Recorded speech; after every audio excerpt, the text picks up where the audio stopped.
Welcome to JK Tells a Story, where real-life dramas unfold. Sit back and enjoy today's tale. Marcus Thompson sat on the couch and stared at his phone. It wasn't long before he received a disturbing call from Rebecca, his wife of almost 10 years. Earlier that day, the private investigator had informed him that she and her lover had just boarded a flight to Charleston. He knew they were planning to spend a week there, though that wasn't what she had told him. It was the latest in a string of lies and bad decisions on her part. He wondered how he could have been so blind. For almost 10 years, he'd given everything he had to build a life with Rebecca, but now it was all gone. He took another sip of coffee and leaned back in his chair, closing his eyes as he reflected on the last decade. He had met Rebecca in college 11 years ago. They were both working on business degrees and were in the same study group, which led to them starting to date. They fell in love and married 2 years after graduating. After college, he went to work for his father, who owned a chain of successful tire stores throughout Ohio. Marcus had always worked for his father, spending summers at one of the many stores his father owned. Sometimes he worked in the store replacing tires and brakes. Sometimes he worked as a delivery driver, taking tires and parts to local shops. As a result, he learned every aspect of the business. After graduating from college, his father convinced him to work at company headquarters in Columbus, in the accounting department. Over the years, Marcus had proven himself capable of handling any task and was now head of the accounting department, working directly for Robert Sterling, the CFO who would be retiring in a couple of years. Marcus knew that his father's dream was to turn the company over to him when he retired, and he knew that when Robert retired, he would get a promotion and take his place. Rebecca, meanwhile, got a job as a realtor after they were married. She went to school and got her license to sell real estate. She was damn good at what she did and made good money, even in the worst years when the market wasn't doing well. They had a good life, or so he thought. They had saved and managed to buy a nice house in Dublin, a suburb of Columbus. They each drove a nice car, and from the outside, their marriage seemed secure. They had no children, and that bothered him more than it bothered her. Now he considered it a blessing in disguise. In the beginning, Rebecca had said there was something wrong with her reproductive system, so she had her tubes tied. He consoled her and suggested adoption, but Rebecca rejected the idea. He eventually resigned himself to the fact that they would never have children. But several things had happened over the past year that made him think something was going on. Something that would change his relationship with Rebecca forever. For starters, Rebecca started spending more time with the girls than ever before.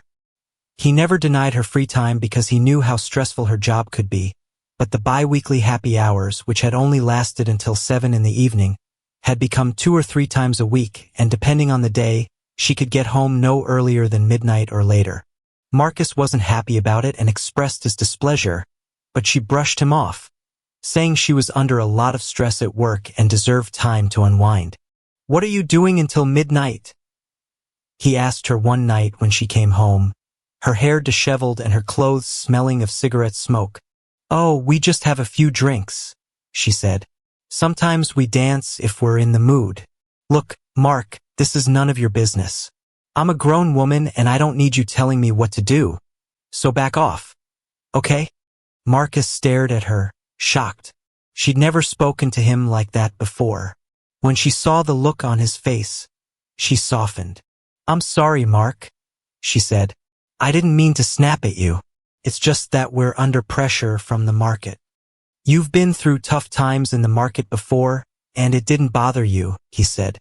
"What's different this time? You have no idea how hard it can be sometimes," she said.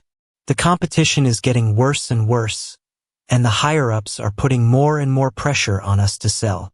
"I understand that, honey," he told her. "But there's no need to take your anger out on me. I'm on your side, remember?" She smiled and hugged him. "You're right, dear," she said. "Please accept my apologies. Okay?" "I do," he said. "But please take a shower or something.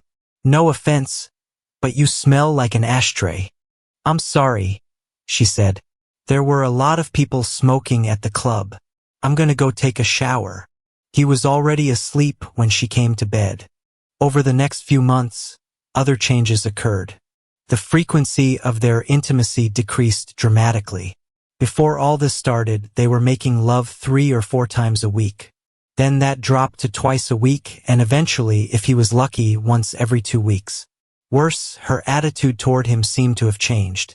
Before, she'd always asked about his work and been interested in his hobbies. Now she didn't seem to care what he had to say.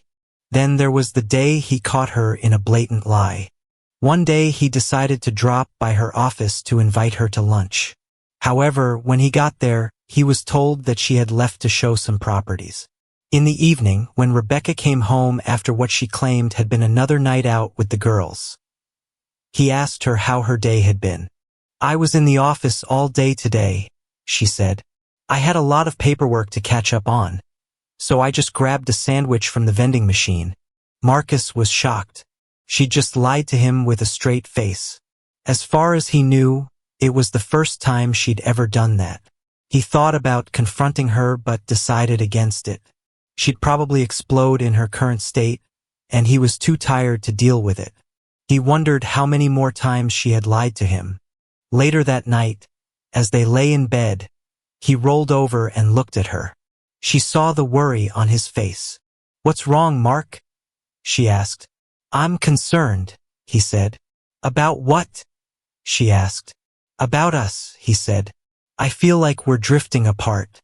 Do you still love me?" "Of course I love you, sweetheart," she said, hugging him. "You know that, don't you?" "I honestly don't know," he said. "I can't remember the last time you told me that, and we haven't been intimate in a long time. You seem to go out more often than you're home." "I'm sorry," she said. "It's just the pressure of the job. I really do love you.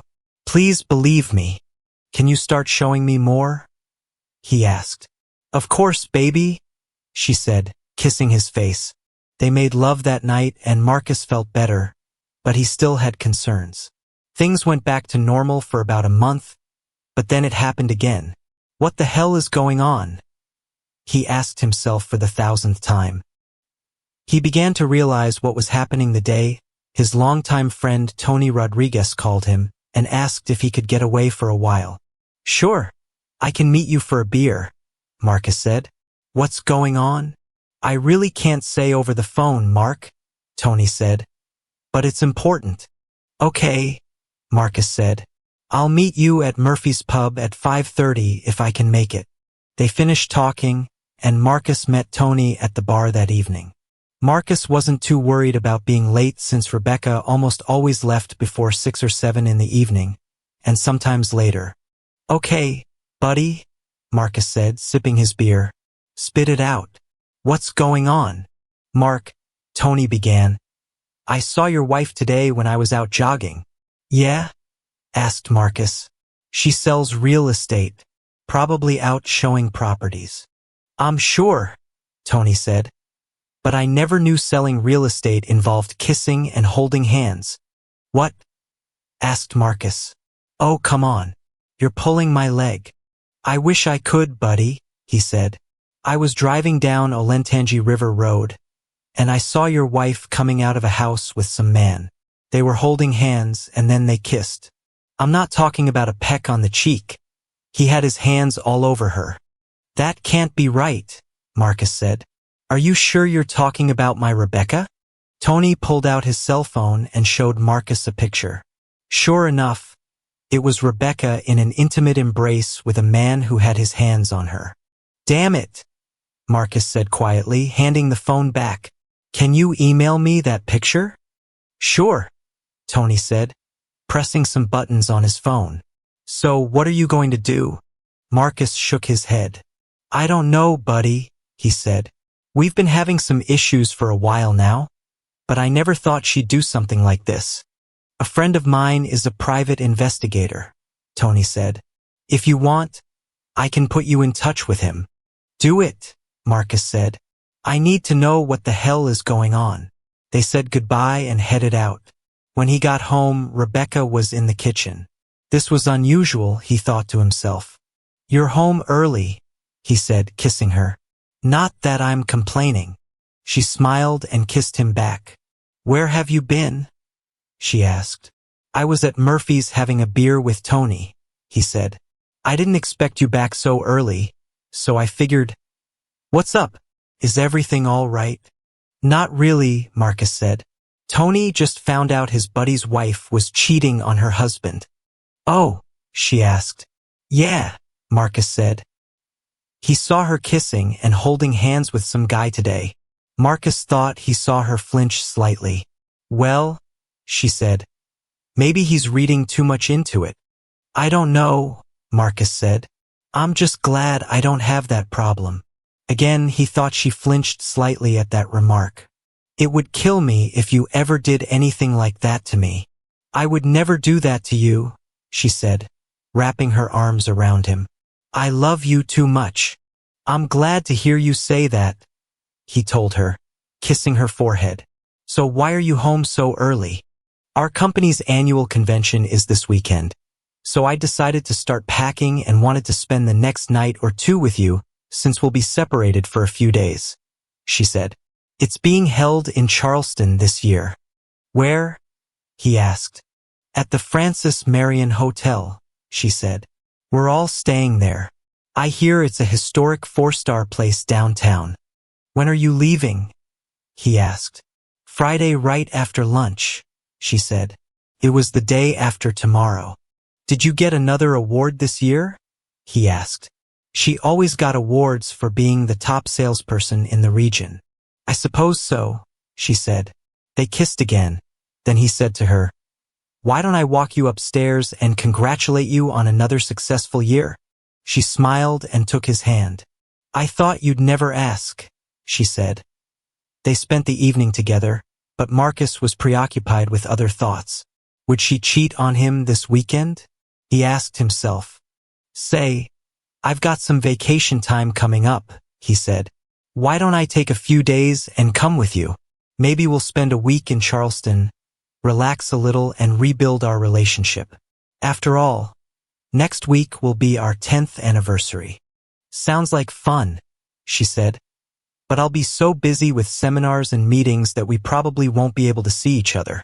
Besides, they expect me to go straight back to work after the convention. Why don't we celebrate our anniversary when I get back? I'll make it up to you, I promise. All right, he said. I'll hold you to that. The next day, he contacted Tony and got the name and number of the private investigator. He made an appointment for that day and went to see him before lunch. Good morning, Mr. Thompson, the middle-aged man said as Marcus entered his cluttered office. Nice to meet you. Tony said you might need some help.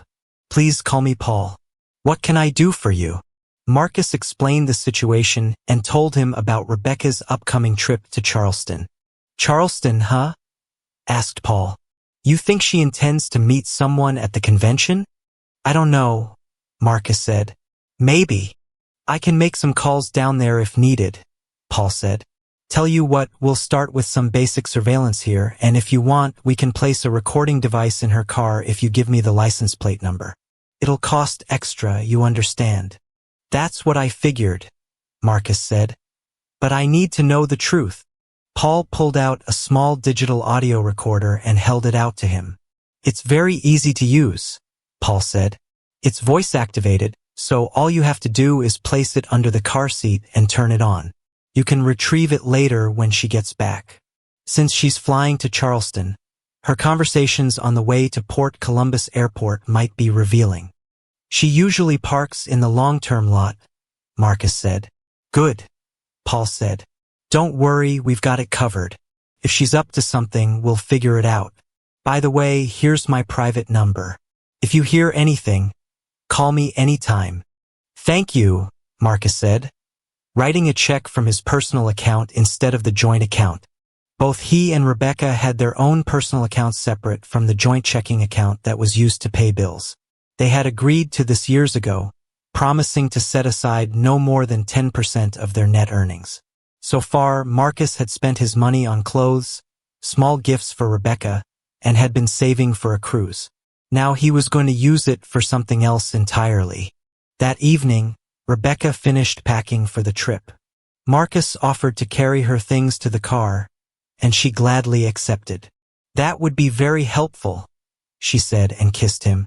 He carried the bags to her car and put them in the trunk. He couldn't help but notice how much stuff she had packed. It was more than enough for a weekend getaway. While putting her overnight bag in the trunk, he couldn't resist the urge to see what she had taken and open the suitcase. He immediately noticed the container of birth control pills. There were only 10 left in the container. What the hell? He asked himself. Where did she get birth control pills? Hadn't she said she'd had her tubes tied? Or was that another lie? He looked at the clothes she'd packed. Some of what she'd brought seemed appropriate for business meetings, but most of it turned out to be evening wear. Tiny dresses he'd never seen before and expensive lingerie. He also noticed a couple of very revealing bikinis, one of which was extremely minimal. He pulled out his phone and took pictures. Opening her car door, he placed the audio recorder under the seat and made sure it was on. Then he closed the car doors and made sure everything was locked. This night was the last time they would be intimate, Marcus thought, probably as husband and wife.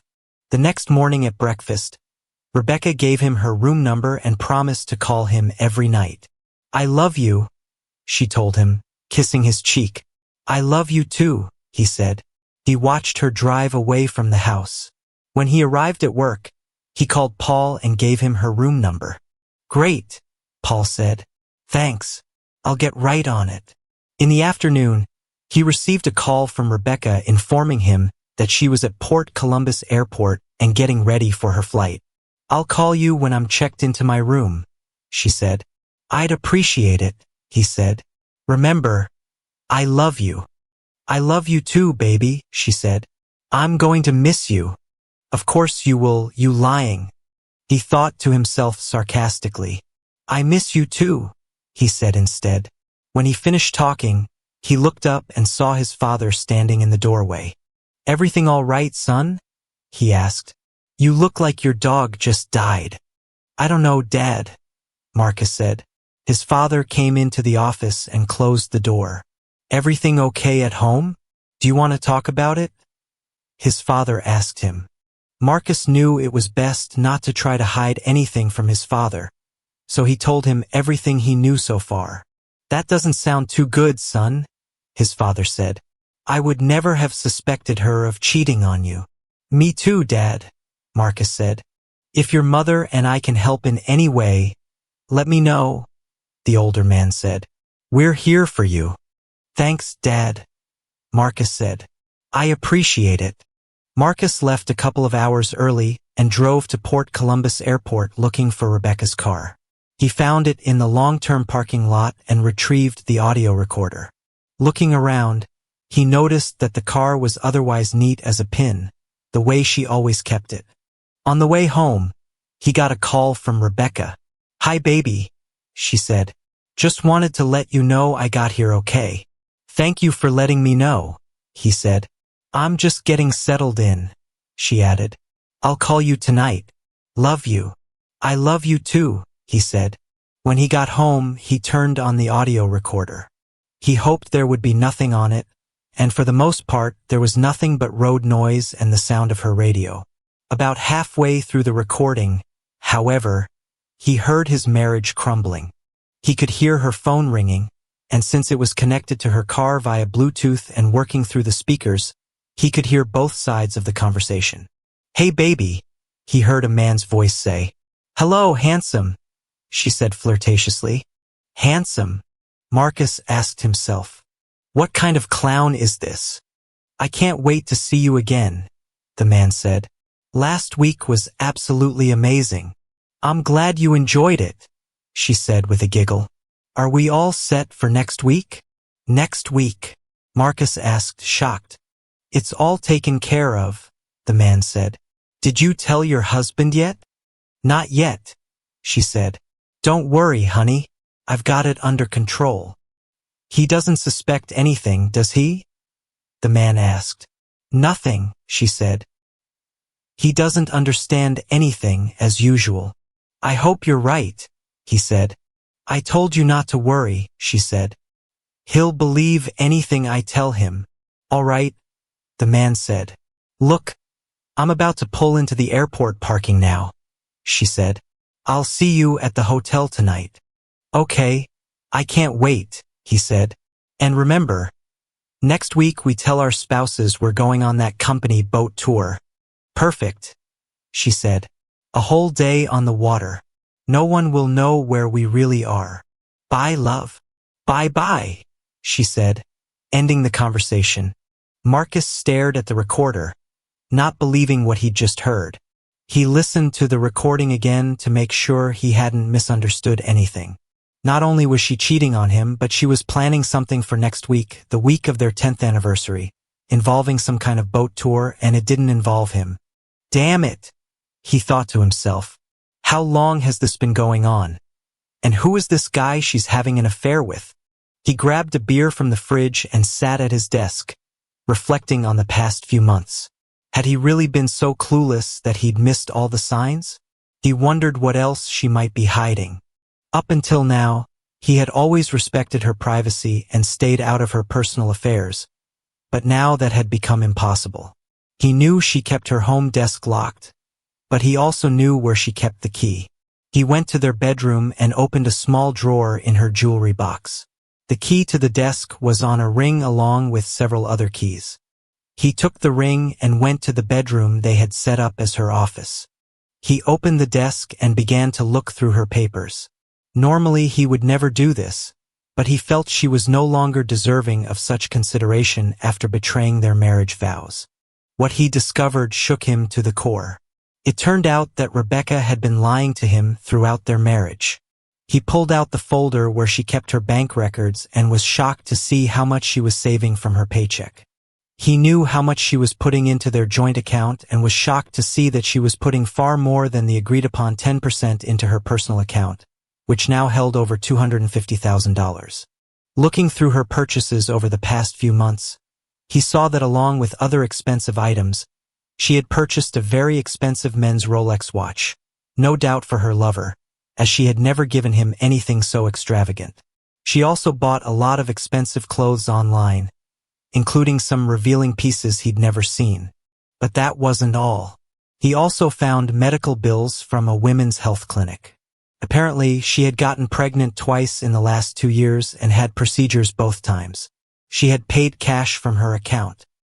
He wondered if one or both of the children she'd terminated were his. He also saw that she had been paying regularly for birth control pills for at least the past 4 years. Worse, he found a receipt for emergency contraception that, judging by the date, Rebecca had purchased earlier that week. That wasn't all. Among her receipts was a very recent one for a large down payment on an apartment in the short north area of Columbus. He wondered if this would be her love nest or part of her exit strategy from the marriage. There were also receipts for utilities and new furniture. He looked at the key ring he'd found earlier and wondered if one of them was the key to her apartment. He intended to find out. He turned on her computer to see what he could learn from it. He knew she always wrote down her passwords, and he found a piece of paper taped to the bottom of the keyboard with a list of usernames and passwords written on it. He tried entering the first one, and sure enough, the computer started right up. Opening her browser, he found a link to an online email program and logged in. The email client immediately opened and showed her mailbox. Apparently, she was so confident that he would never spy on her that she had saved her username and password in the system. He started checking her emails and was shocked at what he discovered. There were several emails sent to and from Daniel Crawford. Most of the emails contained explicit discussions about their relationship. He noticed that the emails had been sent almost a full year ago, around the time he had first noticed the changes in her behavior. As far as he could tell, at first their meetings were in hotel rooms, but later they decided to meet in houses she was selling. He discovered an email sent about 6 months ago that gave a partial answer to one of his questions. "Did you take care of that little problem?" asked Daniel. "Yes," Rebecca replied. "I went and had the procedure today. Too bad you didn't keep it," Daniel said. "You could have passed it off as Marcus's." "I can't do that," she replied. As far as he knows, I can't have children. He'd know it wasn't his. Marcus thought back to 6 months ago and realized that was when he'd first caught her in a lie. He kept going through their emails. At one point, Daniel suggested that they be intimate in Rebecca's marital bed, but she didn't agree to it. I won't do that to Marcus, she wrote him in one of her messages. Come on, Daniel wrote back. That clueless guy has no idea what's going on. No, she wrote back. I'm not going to do that. What if you had your own place? Asked Daniel. You could pay cash for a nice apartment with the commissions you make, and your husband would never notice the difference. You may be right about something, she wrote back. I have my own account, and Marcus never asks about it. I'll see what's available. Now that was 3 months ago. The receipt for the down payment was dated just over a month ago. I bought a condo, she informed him in an email. I just made a down payment, and I'm getting new furniture next week. Marcus doesn't know anything about it. Great, Daniel wrote back. We're going to have to christen every room in that place. Marcus leaned back in his chair, shocked by this revelation. He continued to look through the emails. So why do you stay with your husband? Asked Daniel. Why not just leave him and move into the apartment? Believe it or not, I still have feelings for him, Rebecca said. He may be just an accountant at a chain of tire stores, but I care about him, and he treats me well. I only bought the condo so we could have a place to meet without risking being seen at hotels. Besides, you're still married. Listen, baby, just say the word, and I'll leave Sarah in a heartbeat, Daniel wrote back. She's already becoming suspicious. We'll see what happens after this boat tour thing next week, she wrote back. After next week? What happens after next week? He asked himself. Marcus started to print out her messages and copy the receipts he'd found when the phone rang. Rebecca's number popped up on the display. Hello, he said, answering the phone. It's me, baby, Rebecca said. Are you all right? You seem kind of out of it. I have a splitting headache, he said, not wanting to let her know he was on to her. Well, I just wanted to let you know I'm settling in for the night, she said. Take something for your headache and get some rest. I love you and miss you, she said. Yeah, me too, he said. Goodbye. He ended the conversation, wondering if she'd noticed that he hadn't said he loved her or missed her. Truth be told, he was close to putting his fist through the wall. He decided to find out who this Daniel guy was and started searching the website of the company Rebecca worked for. Sure enough, he found him.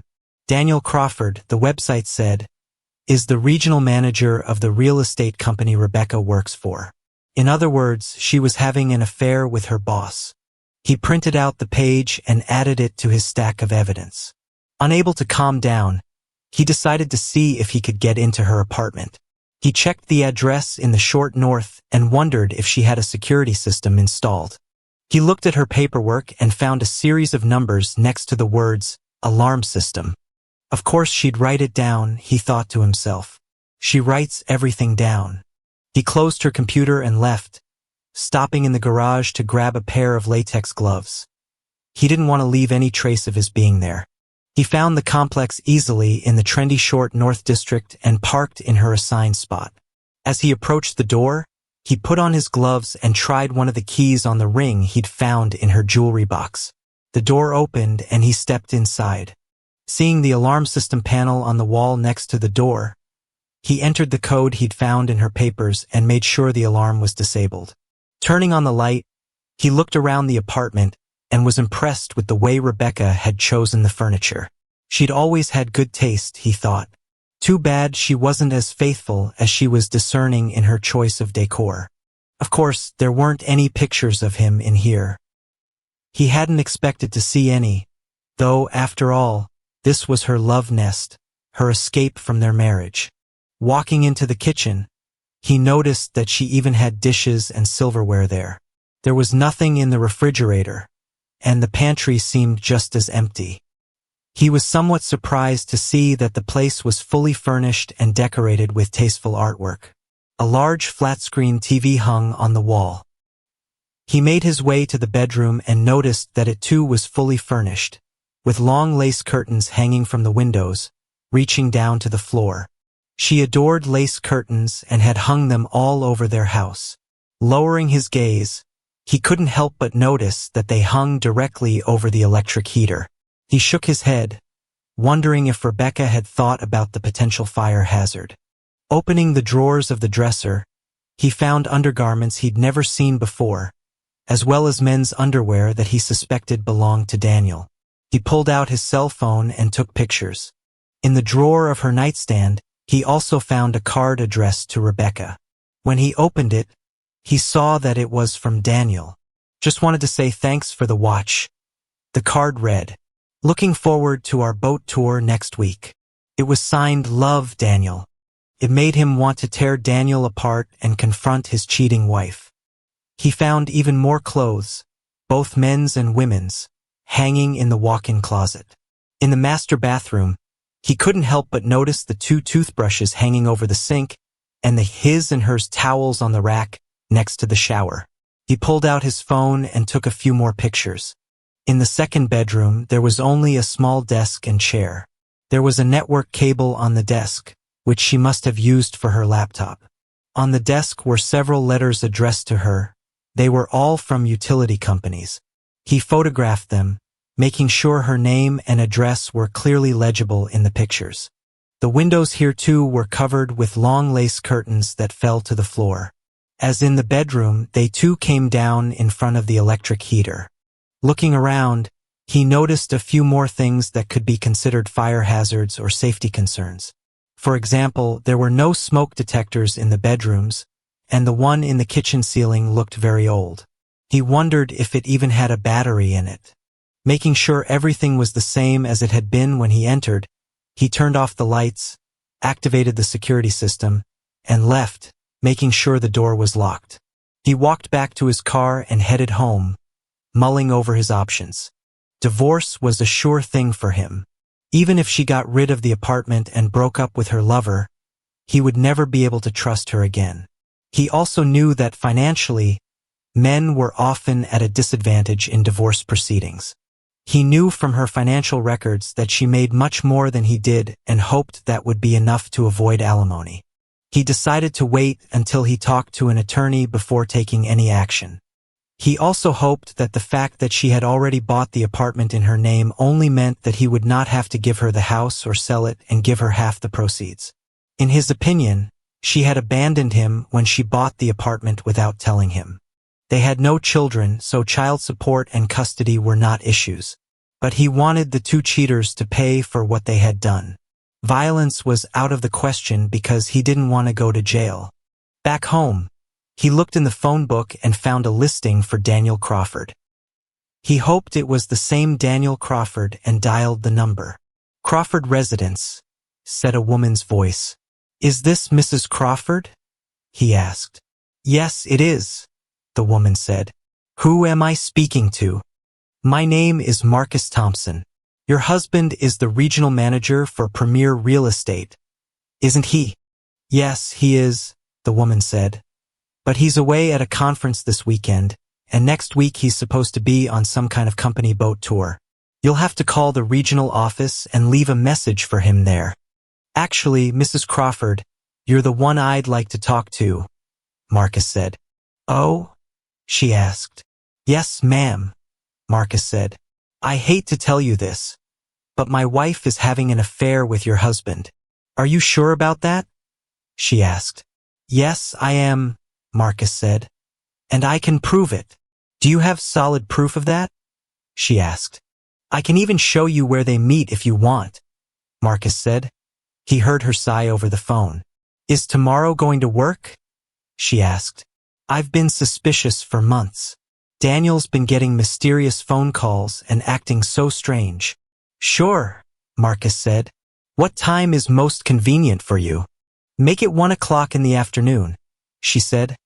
He gave her the address and directions to Rebecca's apartment in the short north.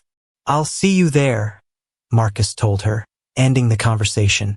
Smiling grimly, He walked over to his desk and started making a to-do list. The first thing he decided was to change the locks on the doors.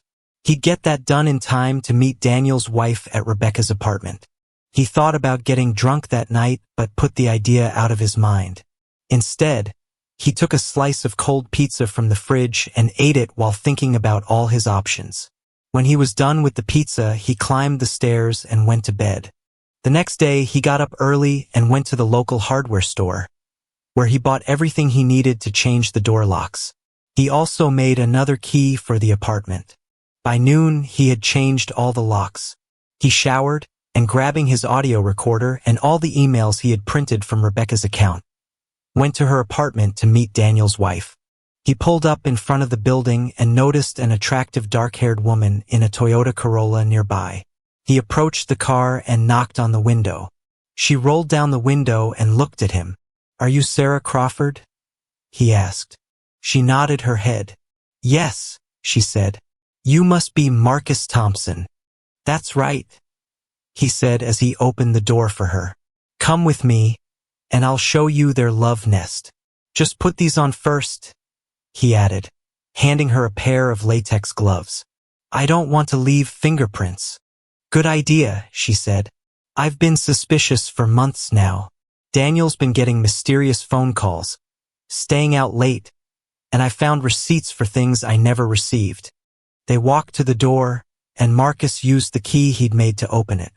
He was glad it worked. Turning off the security alarm, they went inside. Marcus showed her around the apartment, opening drawers and the closet so she could see Daniel's belongings. "Oh my God," she said. "I've been looking for these things for the last couple of weeks. I was wondering where his clothes were disappearing to. Has your husband been wearing a Rolex watch lately?" asked Marcus. She nodded her head. "Yes," she said. "He said it was a gift from management for landing a big client." Marcus shook his head and pulled the card from Rebecca's nightstand. He opened it and showed it to her. She read the note and began to cry. "Is that his handwriting?" asked Marcus. "Yes," she said, sobbing. "That's definitely his writing." "That's not all," he said, pulling out the emails and the audio recorder. She read the emails, tears streaming down her cheeks. Then he played the audio recording from Friday. "I'm sorry you have to see all this," he said, putting a comforting hand on her shoulder. He wanted to cry too, but he held back. "It's not your fault," she said. "I've suspected something like this for a long time. The mysterious phone calls, the late nights, the new clothes. I just didn't have proof." After a while, she pulled herself together and looked at him. "So what are you going to do?" she asked. "I'm going to divorce her," he said. "And I'm throwing that cheating rat out of the house as soon as I see him," she said. Suddenly, she stopped crying and looked at him with a determined expression. "I have an idea," she said. "What is it?" he asked. "They want to live here together, right? Why don't we help them?" she asked. "What do you mean?" he asked. "I mean, why don't we pack their things and bring them here?" she replied. Marcus thought for a moment and smiled at her. "I like the idea," he said, "but we'd better hurry. They'll be back tomorrow from Charleston." She shook her head. "Daniel mentioned this boat tour is supposed to last the whole week after the conference," she said. "I'll bet you anything she'll find an excuse to stay for that too." Marcus suddenly remembered the recorded conversation. Rebecca and Daniel had specifically mentioned the boat trip for next week. "You're probably right," he said. "Still, I want her stuff out of my house as soon as possible." "I agree," she said. "Meet me back here in, say, 3 hours?" "Works for me," he said. "I'm just going to throw her belongings in trash bags. So I think I can do that and be back here in 3 hours." "See you later then," she said, standing up. Marcus looked at her intently. She was shorter than Rebecca, and her slender figure was complemented by her natural beauty. He thought Daniel was a damn fool for cheating on this woman. They left the condo and returned about 3 hours later, their cars loaded with bags of the couple's belongings. They carried the bags into the condo and tossed them into the nearly empty second bedroom, not caring if anything would break. They knew it would take the two cheating spouses several hours to sort through everything. "I don't know about you, but I wasn't very gentle with his things," she said. He laughed. "Me neither," Marcus said. They laughed and high-fived each other. "I don't know about you, but I'm hungry," he said. "Me too," she said. "I could use a nice juicy hamburger." "A big, fat cheeseburger sounds pretty good to me too," he said. "I know just the right place. Would you like to join me?" "My treat." "Sure," she said. He drove toward Murphy's Pub and she followed him. After they parked, Sarah looked up at the front of the building. "A bar?" she asked. "Trust me," he said. "They make the best burgers here. You'll love it." "Okay," she said. "I hope you're not going to get me drunk and take advantage of me." He laughed. "As tempting as that sounds, I wouldn't do that to you," he said. "Damn," she said, laughing. They went inside and ordered beer and burgers with fries. Over their meal, they swapped stories about their failed marriages. Her story was similar to his. She met Daniel in college and they soon married. Only she wanted kids and he didn't. He started working for Premier Real Estate and she took a job with a home renovation company in Westerville, working in accounts receivable. "Are you a CPA?" he asked. She shook her head. "No, I've never gotten that far, but I hope to someday," she said. He told her about his background and work. "We're always on the lookout for good people," he said. "Maybe if you give me a resume, we can help each other out." "I'd like that very much, Mr. Thompson," she said. Taking a bite of her burger at that moment, his cell phone rang. He saw that it was Rebecca's number and answered it. "Hello," he said in a neutral tone. "Hey baby," Rebecca said. It was obvious she'd been drinking. "What are you doing?" "Just at the pub having a hamburger," he said. "What's up with you?" "Guess what?" she asked. "I got the top salesman award," she said without waiting for his answer. "I'm happy for you," he said. "Yes, and they want me to stay here in Charleston next week for this special client boat tour thing," she said. "Of course." He already knew that was a lie based on the conversation he'd overheard. "Isn't that wonderful? It's a great networking opportunity. And there's talk that I might be promoted to manager soon." "That's wonderful," he said. "What about our anniversary? It's coming up this Wednesday." "I know," she said. "And I'm sorry about that. Maybe we can celebrate next weekend when I get back." "Don't worry," he said. "I know your work is important to you, and I wouldn't want you to miss out on a big opportunity." "What does that mean?" she asked. "Nothing," he said. "It's just that 10 years of marriage can only be celebrated once. But I realize how much your career means to you. Don't worry about it." "Yes, my career is important to me, but I thought you might be happy for me," she said. "I'm very happy," he told her. "Go on your boat tour. Don't worry about me." "I love you," she said. "Good," he told her. "Me too. Bye." With those words, he ended the conversation and looked at Sarah. "So that's it," he told her. She shook her head. "She really chose Daniel over your anniversary?" Sarah said, putting her hand on his. He almost teared up. A woman he'd barely met was more concerned about him than his own wife. "What a witch," he muttered. "I'm sorry," she said. "Thanks," he said, trying to smile. He pulled out Paul's card and dialed his private number. "Paul," he said when the older man answered. "Marcus Thompson here. I just talked to Rebecca, and she said she'll be in Charleston for another week for some boat tour, and I take it you don't believe her." "Not for a minute," Marcus said. "Well, I can tell you the conference ended today," Paul said. "Most people checked out and went home. If you need more surveillance work done, I can make some calls, but it might get expensive." "Let me think about it," Marcus said. "I may have enough evidence already." He ended the conversation and looked at Sarah. "Well, now we know what's really going on," he said. "They're both lying to us about some boat trip. I'm making an appointment with a divorce lawyer on Monday, he said. Would you like to join me? Do you mind? She asked quietly. Not at all, he told her. Sarah burst into tears, sobbing. Marcus put his arm around her and let her cry on his shoulder. He wanted to cry too, but he decided to hold back. He comforted her as best he could, struggling with his own emotions. Do you mind if I stay the night? She asked. I don't want to go home and pretend everything is normal. Of course you can stay, he said. I have a guest bedroom upstairs. Actually, she said quietly, would it be okay if I just stayed with you? Not for anything romantic. I just don't want to be alone right now. Of course, he said. I understand completely. He led her upstairs to the master bedroom and found an old t-shirt that seemed long enough for her to wear to bed. She took it and went into the bathroom to change.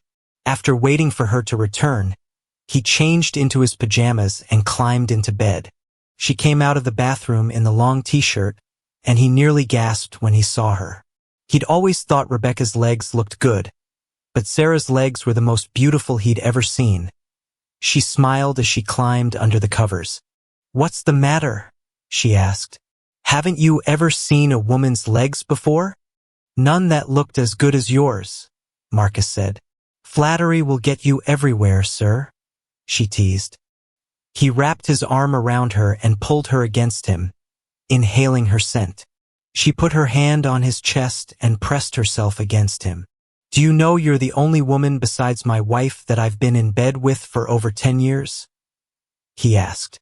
And you're the only man I've been with besides my husband, she said. They stared into each other's faces for what seemed like an eternity. They fell asleep like that and woke up the next morning pressed against each other.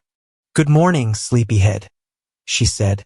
You don't need to get up on my account, she added as he started to get up to go to the bathroom. Good morning, beautiful, he told her. I'll be right back. He went into the bathroom, which was rather difficult considering his physical state. By the time he came out, Sarah had already gone downstairs and was making scrambled eggs and bacon for both of them. Glancing at the clock on the wall, he saw that it was 8:30 in the morning. His attention shifted back to Sarah. He loved watching her cook in his old t-shirt, and he remembered for a moment the happy times when Rebecca had made breakfast for them every morning. Damn, that smells good, he said. I hope you don't mind me making myself at home in your kitchen, she said. Not at all, he told her. I can't remember the last time someone made me breakfast. Rebecca never cooked for you? She asked. She did at first, he said, but she stopped making breakfast a long time ago, said it took up too much time, and she needed to get ready for her clients. Which, Sarah muttered. Agreed, he said. He could smell the bacon as she set a large plate in front of him. He devoured the food like a man who hadn't eaten in a month. Damn, that was delicious. Do you cook like that every morning? When I can, she said. Marcus's cell phone rang. Glancing at the screen, he saw Paul's name and number and answered it. Good morning, Paul, he said. You work Sundays now? Paul laughed. More often than I'd like, he said. I just wanted to let you know that I made some calls to Charleston. Apparently, your wife and her lover checked out of the Francis Marion Hotel this morning, but not together. They seem to be trying to maintain appearances. Word is they've rented a boat for some kind of day trip. Thanks, Paul, Marcus said. Writing down the information, he ended the conversation and looked at Sarah again. All right, he said. Here we go. They're apparently on some boat in Charleston today. Marcus and Sarah spent Sunday planning their next moves. They decided to wait until Monday to contact divorce attorneys and began organizing all the evidence they had collected. The apartment was furnished and stocked. Their cheating spouse's belongings were moved in, and they had documented proof of the affair. You know, Sarah said as they sat in Marcus's living room that afternoon, I feel like we've handled this pretty well, considering. I agree, Marcus said. We could have done something rash, but instead we've been smart about it. "What do you think they'll do when they get back and find out we know everything?" she asked. "Probably panic," Marcus said. "But by then it won't matter. We'll already have attorneys and a plan." Meanwhile, in Charleston, Rebecca and Daniel were enjoying their day on a rented motorboat in Charleston Harbor. The weather was perfect, and they felt like they had gotten away with everything. Rebecca lay on the deck of the small boat in her new bikini, soaking up the South Carolina sun. She closed her eyes for a moment and thought about the last 10 years. For a moment, she was overcome with guilt for what she was doing to her husband, who had trusted her completely. In the back of her mind, she realized that this was just the latest in a string of bad decisions on her part, but she reasoned she owed it to herself to be happy. Eventually, she thought it would end without Marcus finding out. Her marriage would continue, and eventually, they would retire and grow old together. Her first bad decision was to tell Marcus that she couldn't get pregnant. Actually, she could, but she just didn't want to commit herself to a marriage with children. The idea of motherhood might appeal to some, but not to her. So she told Marcus that due to medical complications, she had her tubes tied. He accepted her explanation and eventually agreed that they would remain childless. But she had problems with other forms of contraception and eventually decided to use standard birth control pills. She also started using the rhythm method and avoided intimacy on her most fertile days. This helped most of the time, but she still ended up getting pregnant twice. The first time was with her husband. Fearing his reaction to her pregnancy, which would expose her first lie, and her own desire to remain childless, she discreetly had the pregnancy terminated, paying for it out of her own funds.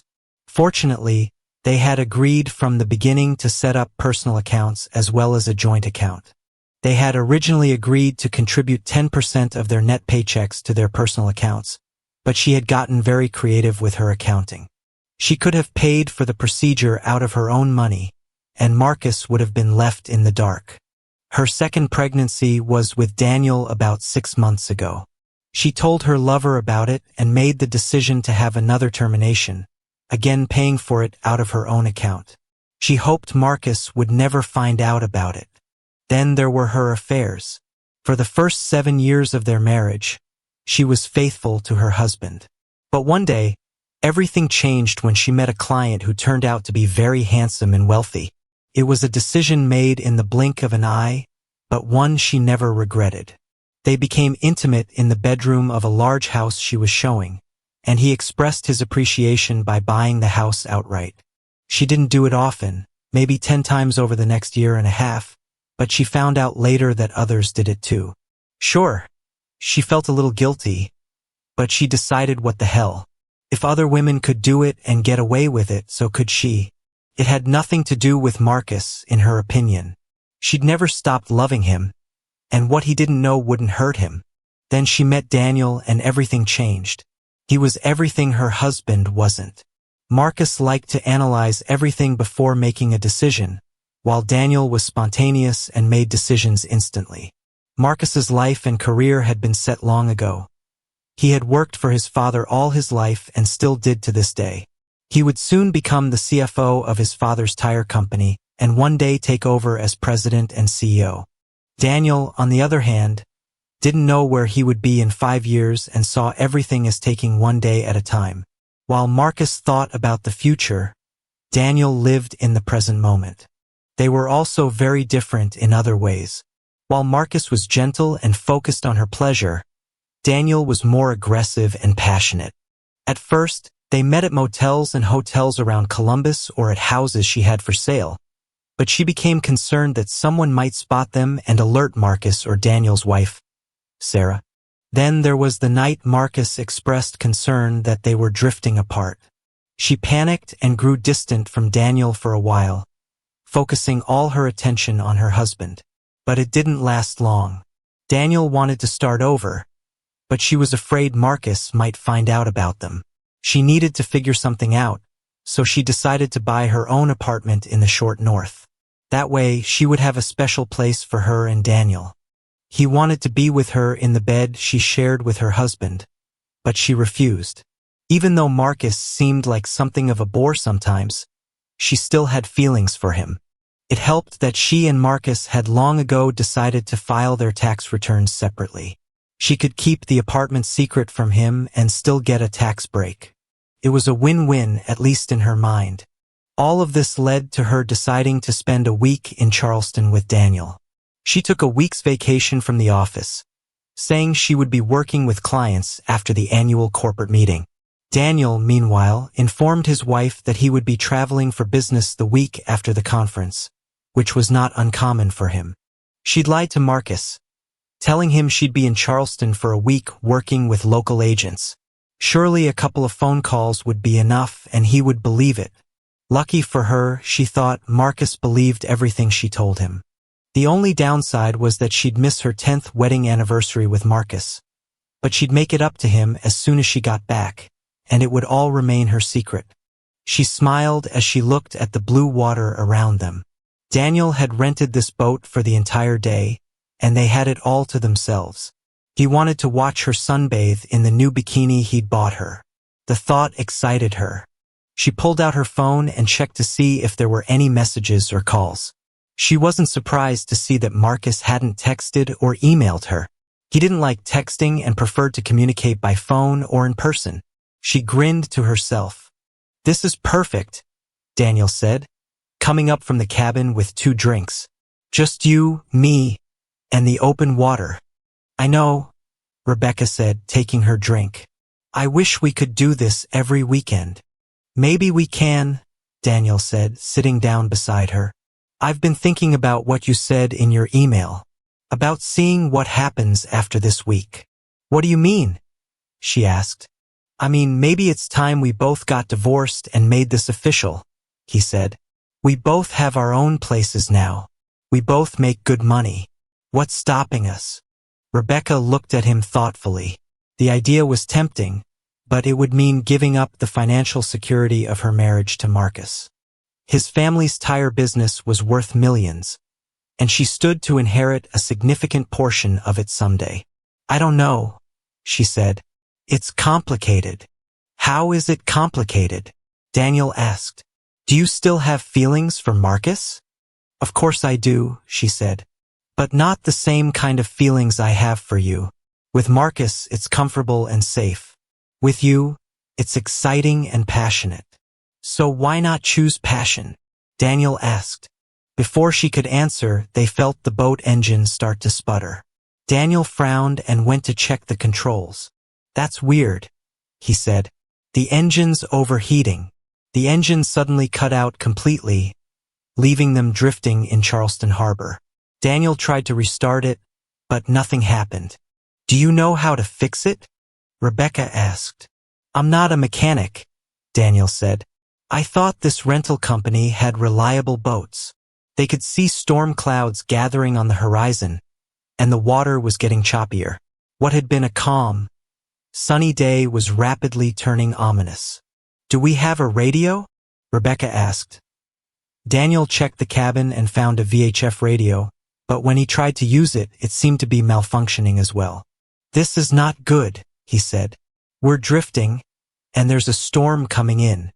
The waves were getting larger, and the small boat was being tossed around more and more violently. Rebecca grabbed onto the side rail as a wave crashed over the bow, soaking them both. "We need to get the life jackets," Daniel shouted over the increasing wind.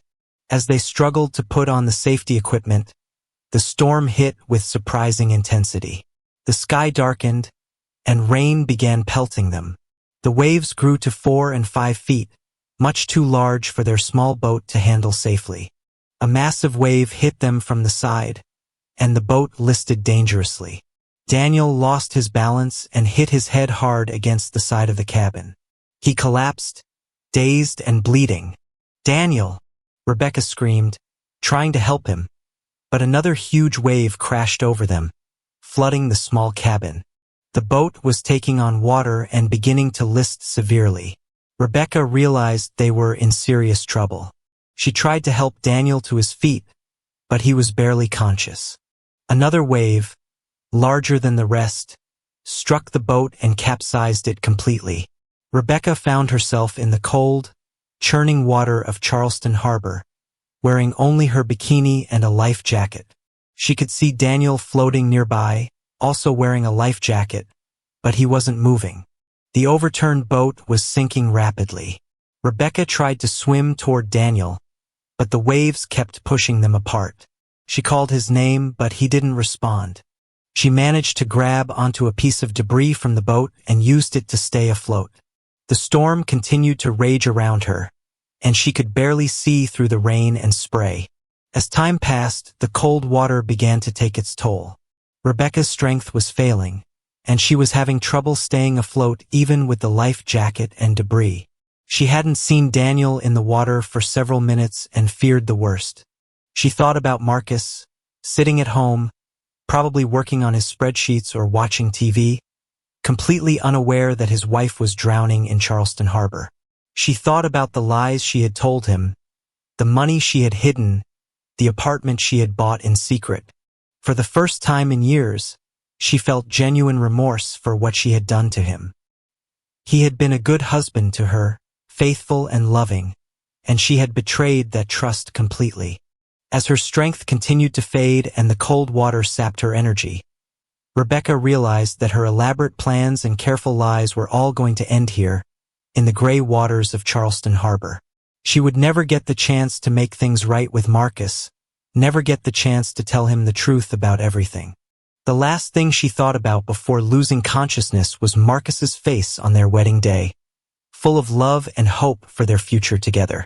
Back in Columbus, Marcus and Sarah were enjoying a quiet Sunday evening. They had spent the day organizing the evidence of their spouse's affair and planning their next steps. Both felt a sense of relief at finally knowing the truth, even though it was painful. "I keep thinking about all the signs I missed," Sarah said as they sat on Marcus's couch. "Don't do that to yourself," Marcus said. "We both trusted our spouses because that's what you're supposed to do in a marriage. They're the ones who broke that trust." "You're right," she said. "I just feel so stupid sometimes." "You're not stupid," Marcus said. "You're trusting. There's a difference." Sarah smiled and leaned against him. Despite the circumstances that had brought them together, she felt more comfortable with Marcus than she had with anyone in years. "What do you think they're doing right now?" she asked.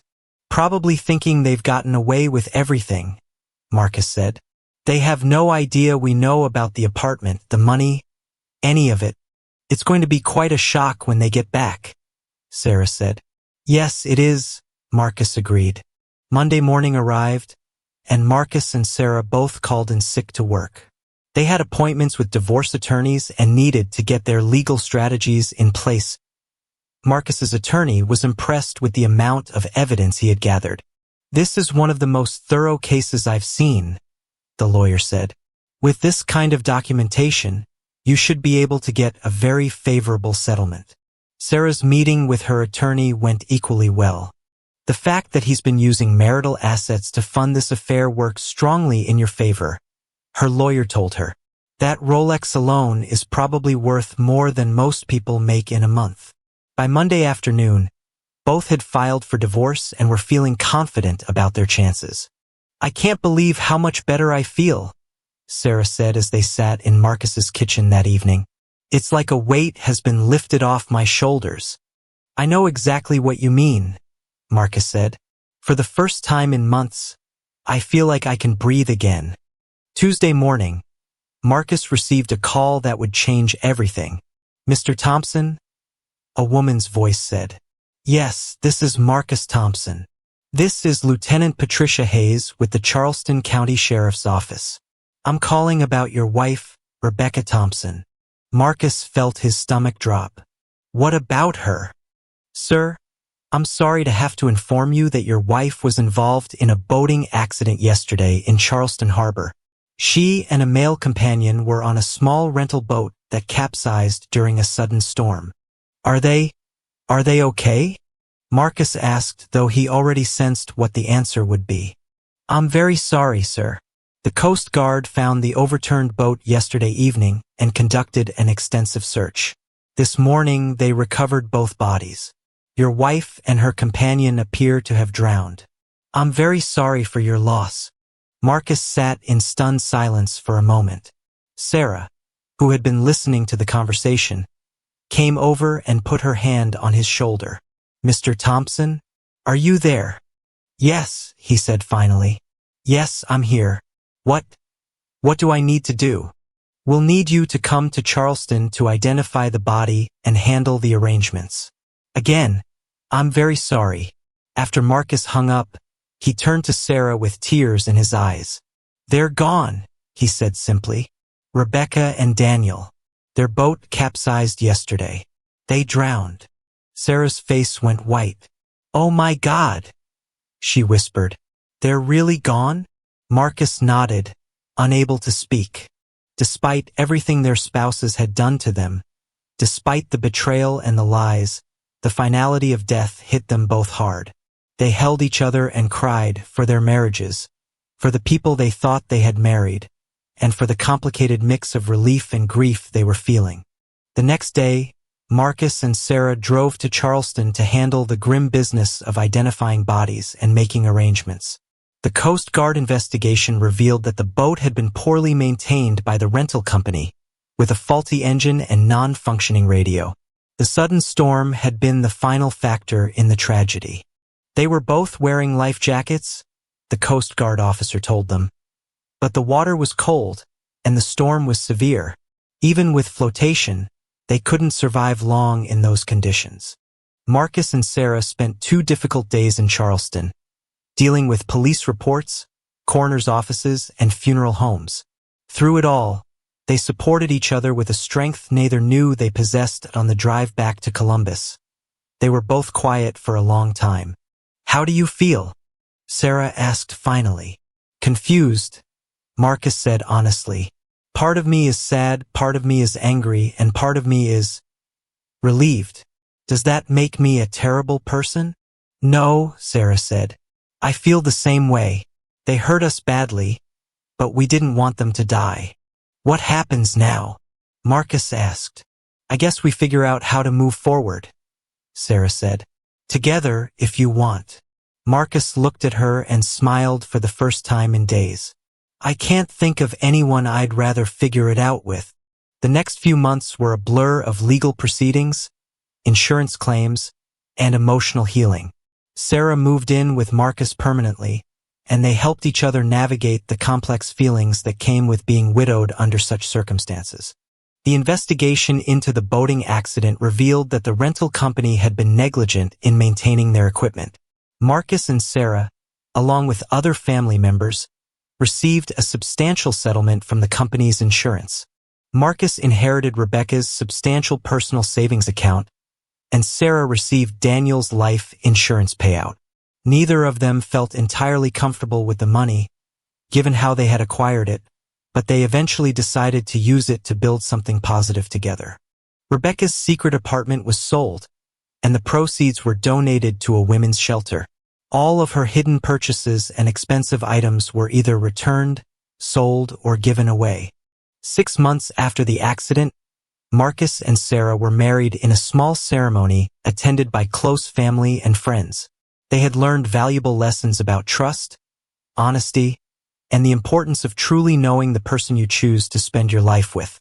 Marcus took over as CFO of his father's tire company, and Sarah joined the accounting department. They worked well together and eventually became business partners as well as life partners. They bought a new house in a different part of Columbus, a fresh start with no memories of their previous marriages. The old house was sold, and all traces of their former lives were carefully removed or donated. You know, Sarah said one evening as they sat on the porch of their new home, I never thought I'd say this, but I'm grateful for everything that happened. Even the pain, Marcus asked. Especially the pain, she said. It led me to you, and it taught us what real love looks like. Sometimes, he thought, the worst betrayals lead to the greatest blessings. And sometimes, out of the deepest pain comes the truest love. Thank you for your viewing. See you next time. If you enjoyed this, subscribe to JK Tells a Story for more tales.